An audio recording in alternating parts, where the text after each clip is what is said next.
J'ai choisi pour ce portrait d'avoir quelques plans pris au fort du Montalban. Donc le fort du Montalban se trouve au-dessus de Nice, où j'ai grandi. Et ce lieu en fait a été important parce que j'y ai fait une sortie scolaire quand j'avais je crois 8 ans avec un instituteur qui s'appelait Monsieur Bouzereau. Et cet instituteur a été assez important dans ma scolarité parce qu'en fait il avait une façon très différente d'occuper le temps des enfants dans la journée par rapport à ses collègues. Et donc cet instituteur nous fait faire cette sortie au Montalban. C'était une sortie un peu qui clôturait l'année et peu de temps après il est décédé. Et ça m'a beaucoup marqué parce que c'est assez étonnant quand même à 8 ans de s'attacher à quelqu'un comme ça et de voir que même un instituteur est faillible. Et il n'y a pas que les grands-parents qui à un moment peuvent peut-être mourir, mais il y a aussi des personnes qui nous semblent un peu invincibles. Et donc il y a 3-4 ans, je suis retournée au Montalban, je me suis un peu souvenue de tout ça. Et puis petit à petit, j'ai décidé d'en faire une sculpture en fait. Justement parce que le Montalban, c'est quand même un lieu qui a une architecture assez particulière, parce que c'est finalement quelque chose d'assez abstrait. Donc je trouvais déjà que graphiquement, c'était quelque chose qui m'intéressait.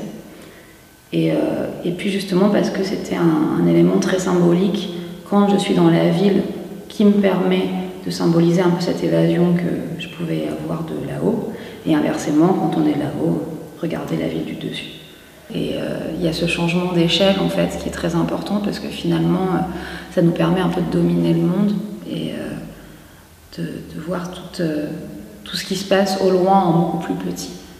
Et c'est ce que finalement je fais aussi avec les sculptures de paysage où je réduis tout à une échelle maquette et où finalement le spectateur vient aussi dominer cette chose pour mieux se l'approprier. Déjà le désir au départ que cette sculpture ait l'échelle d'une table de ping-pong dans sa hauteur, dans sa largeur, c'était vraiment pour avoir les échelles d'un terrain de jeu, mais d'un terrain de jeu qui soit praticable à l'échelle du corps en fait, pas un terrain de jeu, pas un terrain de foot quoi, mais un élément où finalement quand le spectateur est devant, il y a un rapport physique très fort. C'est un jeu, mais il y a quand même, il me semble aussi l'idée de compétition, donc de lutte. La matière, comme je l'ai traitée, elle est semblable aussi un peu à un champ de bataille, donc il y avait cette idée qui était importante aussi pour moi. Mais surtout, Un duel au soleil, ça reprend aussi le titre d'une chanson d'Étienne Dao. Mais cela dit, ce n'est pas non plus une illustration de la chanson. Ce que j'aime aussi, c'est que le titre des sculptures amène d'autres pistes par rapport à ce qu'on voit. Ça se complète. C'est vraiment important de laisser des choses se concrétiser et parfois sans pouvoir les comprendre au moment où je les fais. C'est-à-dire que des fois, parfois je sais qu'il faut que je fasse une action, un geste, un assemblage. Je suis incapable de dire pourquoi au moment où je le fais, ni les 2 mois d'après. Et 6 mois après, je sais, quoi. Et c'est une évidence. Et la sculpture, donc, elle symbolise vraiment ça, quoi. C'est-à-dire que je peux en parler pendant des heures. Et en même temps, je pourrais aussi très bien ne rien en dire parce que finalement, on peut effectivement tous y coller quelque chose de soi. Donc c'est ça aussi qui m'intéresse, c'est que moi je vais faire une forme et puis à un moment elle peut être interprétée de façon très grave ou très drôle ou très légère par l'autre, quoi. Je pense par exemple aussi à une autre sculpture qui quand je l'ai réalisée, je voulais représenter une petite bûche qui serait... D'ailleurs c'est assez drôle parce que j'avais pas fait le lien avant de penser maintenant à la bûche, mais cette bûche, je voulais qu'elle soit à une échelle où je puisse la tenir dans les bras, en fait. Comme la femme à la bûche dans la série Twin Peaks de David Lynch. Enfin, elle a toujours sa bûche. Et c'est assez drôle parce que finalement, c'est une sculpture que j'ai faite l'année dernière et qui était un peu... qui agissait un peu comme une sculpture prémonitoire par rapport à ce qui va se passer bientôt, c'est-à-dire l'arrivée de mon bébé. Et c'est assez drôle aussi parce que cette sculpture a lancé une série de photos et la série, je l'ai clôturée avec une photo de mon chat que je prends aussi un peu comme je peux et c'est ce rapport de force-là qui m'intéresse.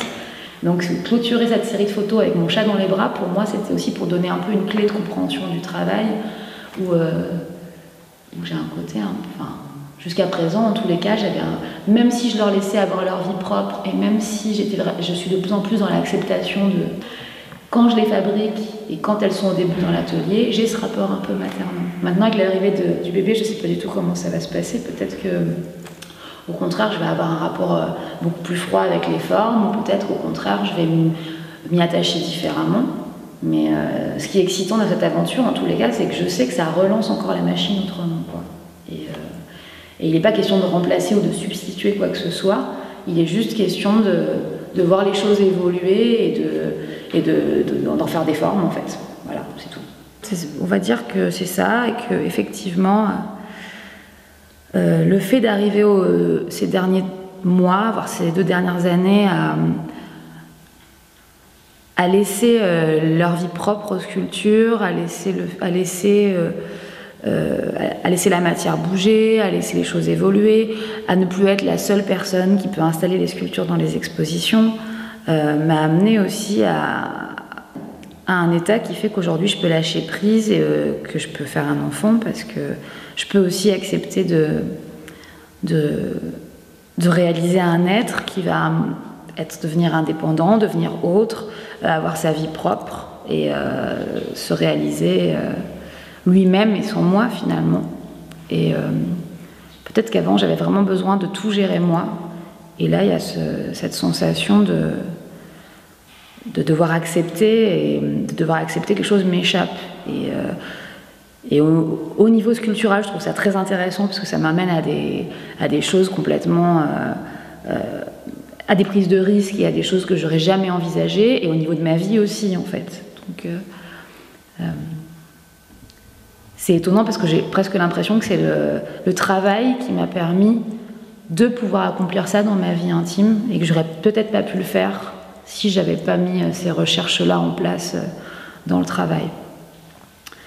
Donc il y a vraiment un changement qui me fascine dans la maternité, c'est que, évidemment, faisant de la sculpture, j'ai quand même un travail un petit peu physique, enfin un travail d'atelier, parfois avec des matériaux qui sont pas très bons pour moi, pour ma santé. Et là, c'est vrai que le fait d'être enceinte fait que je dois modifier un peu tout ça.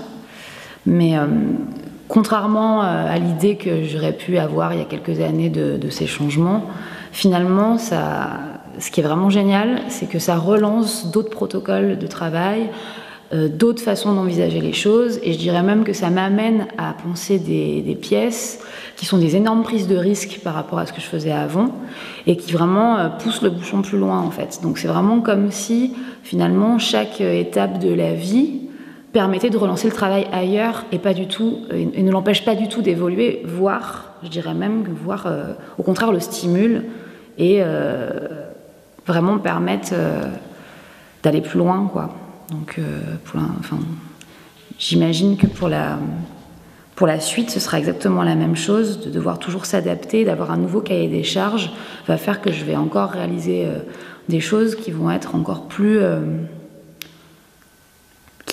m'échapper, peut-être encore plus dangereuses, entre guillemets, par rapport à l'idée que j'avais il y a quelque temps de mes pistes de recherche et de là où je voulais aller.